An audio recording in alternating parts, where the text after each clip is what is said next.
yung teka moment natin ngayong workday Monday kasi unang 2 linggo or less than 2 weeks pa lang ng Administrasyong Duterte, damang-dama na natin ang pagbabago. Balikan natin ang ilan sa mga mahalagang kaganapan nitong past weeks nga ni Pangulong Rodrigo Roa Duterte. Una, mas mabilis na transaksyon sa gobyerno. Inutusan ni PRRD ang mga head of agencies na bawasan ang bilang ng mga requirements at pagproseso ng mga transaksyon, pagsumite at pag-release ng mga dokumento.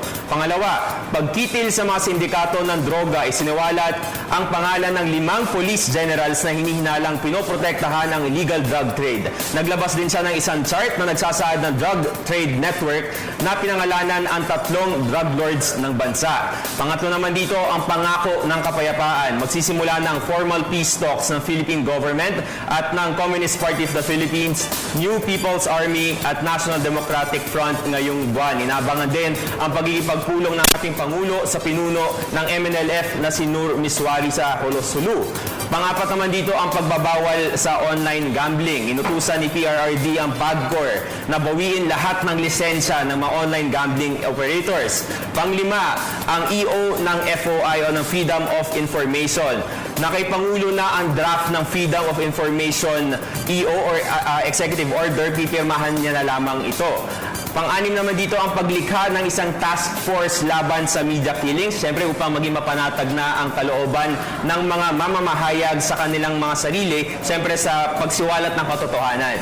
Pang-pito naman dito ang walang VIP treatment sa mga government officials sa mga paliparan o airport. Sinabi niya to ni Pangulong Duterte nung first cabinet meeting na kailangan daw maging same lang yung feeling na parang ordinaryong Pilipino lang na nagta-travel. Pangwalo dito, ang action centers naman para sa mga reklamo at emergency situations, 8888 para sa mga complaints at 911 sa emergencies.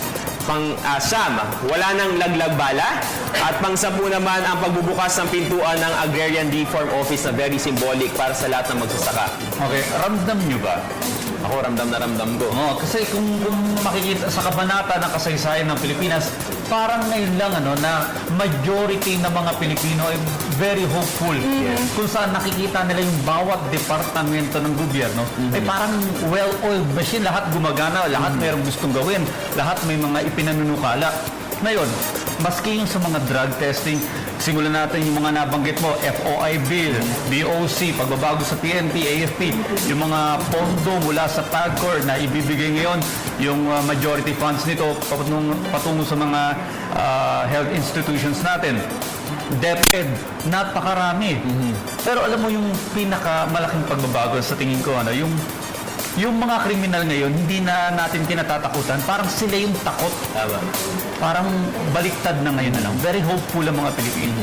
Alright, speaking of changes at saka what to expect pa sa mga coming days, I would like to focus sa freedom on information. Yes. Napakagandang action ito o hakbang ng ating Pangulong Duterte kasi nilalabi ito sa Kongreso, 27 years old. Napakapapanganak ko pa lang noong 1989, nilalaban ito sa Kongreso. And this is a remarkable action from the President na hindi na ipagaan sa Kongreso, pirmahan na lang, mag-executive order na lang tayo para we can demand information from those agencies under the executive branch. So, nandito talaga yung transparency sa mga transaksyon at proyekto ng ating gobyerno sa ilalim ng executive branch. And also, yung no VIP treatment, nakita ko sa social media, mismong si Pangulong Duterte, nag-domestic flight, di ba? Coming from a president himself na hindi pa sosyal, hindi pa bongga. Dumaan siya dun sa mga X-ray dumaan machine. talaga siya dun sa X-ray machine, no VIP treatment. Isa itong magandang ehemplo para mula sa ating Pangulo. Well, sa FOI bill naman, siguro pinapakita lang dito na yung political will ng ating mga bagong leader, especially ito nga si Pangulong Duterte. Yung sa pagsakay naman ng commercial flights, ako naman ay hindi ako pabor doon. Dahil alam naman natin na ang mga binabangga ng Pangulo natin ay talagang mga delikadong tao, mga drug lords, may kapangyarihan, may pera, may means kung sakasakaling may maitim or masamang balak sa ating Pangulo.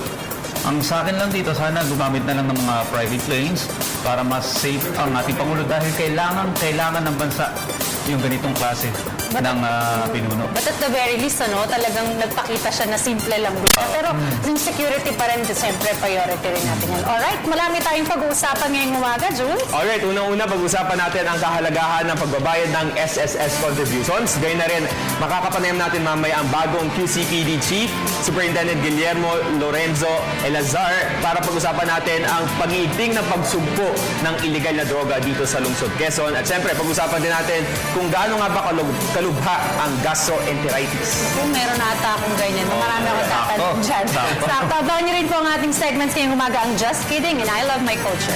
At syempre, maaari nyo rin po kaming makasama sa pamamagitan ng Facebook sa facebook.com/GMorningBoss, sa YouTube, PTVPH, at twitter.com naman sa Twitter, at twitter.com/GMorningBoss, at via live streaming, www.ptv.ph. Kaya dyan lamang po kayo dahil magbabalik pa ang Good Morning Boss